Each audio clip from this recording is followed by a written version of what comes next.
I was thinking about somebody, usually a woman, right? Like sitting at home thinking about how do I stand up for my value? And I was thinking about what's going to make this compelling to her, watching on a phone or listening in her car. So that's what I was thinking about when I did all of that prep. Interesting. And would you recommend, before going into what might be perceived as a tough negotiation, to prepare as much as you did for that TED Talk? Absolutely. But it's a different kind of preparation. So when I was preparing for the TED, I was memorizing every word. But when you're preparing for negotiation, one of the most important things you can do is actually not to rehearse what you're going to say, but to rehearse questions to ask. And the first thing you have to do is ask questions of yourself. Because so many of us, I would say, especially women, right? And I just want to say, right, I'm here today as a white woman, okay? So I don't have a firsthand lived experience as a woman of color, right? But I've interviewed a lot of people. I've made it my mission to understand as much as I can. And especially for women of color, right? You're going to get more pushback. And you know this, right? Yes. And more blowback when it comes to claiming your value. So it means really going inward to ask yourself some questions about what is it that I'm looking to do here? What are the things that I need to make this engagement worthwhile for me? What are the things that I'm worried about? And let me, in fact, write down all of those emotions on a piece of paper so that I can start to release them so I'm in my power when I go into the room and I'm actually then making the case for my value. So all of that happens before you get in the room, because fact is, we have to do more work to be ready for the increased level of resistance that we're going to be met with, as you know.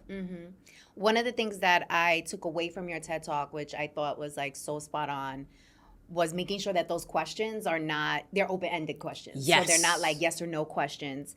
And I like how you positioned it. And you said the question should be, tell me. Yes. Like, tell me how, tell me why, tell me what brought you to this. And I actually used it earlier today. Did you? I did.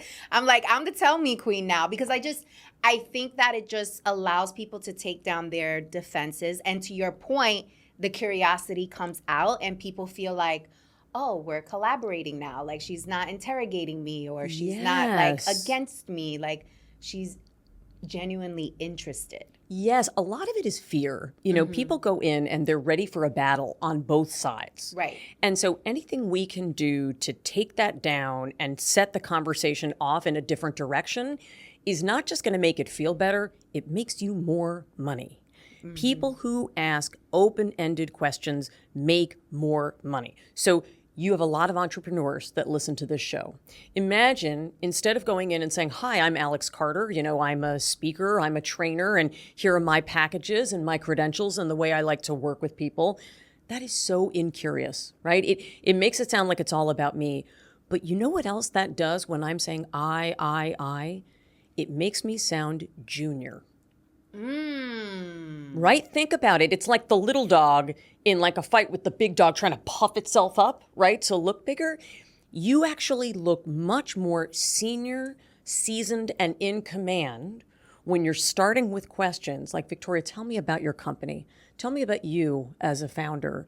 You know, tell me what you're looking to do out there in the market. What are you worried about? What are you excited about? Then I have a much better sense as an entrepreneur of the problems you want to solve. And instead of then saying, I can go in and say, you know, Victoria, you've done an amazing job at this company at penetrating this market. And here's what I think we can do together. You hear how much more powerful, collaborative, senior, relaxed that sounds, rather than I, give me a shot. This is how you do it. It's collaborative.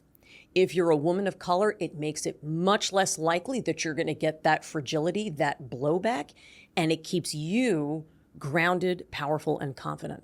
That's a clip right there. That's going on social media. Hell we yes. going viral with that one. I've never heard it positioned that way, that it's junior. That makes complete sense. Doesn't it when you hear it? Yes, it does. Ooh, spicy. Oh. I like that. Okay,